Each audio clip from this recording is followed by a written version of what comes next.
ናቸው። እግዚአብሔር ይመስገን። አብዛኞቻችሁ ስራ ላይ ቢዚ ነኝ። ስራ ከመብዛት የተነሳ ቁርስ አልበላም። አሁን ቁርስ መስራት ሰለቸኝ።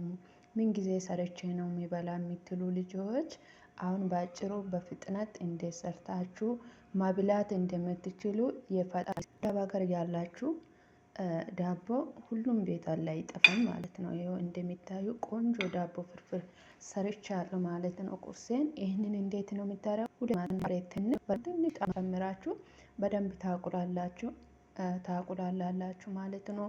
ያ ዘይት ዝም ብሎ ሳይሆን በዘይት ዘይቱን ቢሆን ተሪቤን ተጎቴን ስንበላ ፍርፍር ላይ እንግዲህ ምንም ቢሆን ዘይት ይፈልጋል። ስለዚህ ዘይቱን እሱ ከሌላችሁ ሰምኔም ቢሆን አድርጋችሁ ታቁላላላችሁ። ከዛ ውሃ ትንሽ ምጥጥ ሲል ዳቦውን ፈትፍታችሁ እንደዚህ በቁሌቱ ላይ ጨምራችሁ ልታችሁ ቆንጆ ቁርስ መብላት ትችላላችሁ ማለት ነው። ይቻላል። የዚህ ሀገር ኮቦዝም ይቻላል፣ ዳቦ ይቻላል። የማይቻል ነገር የለም ውዶቼ።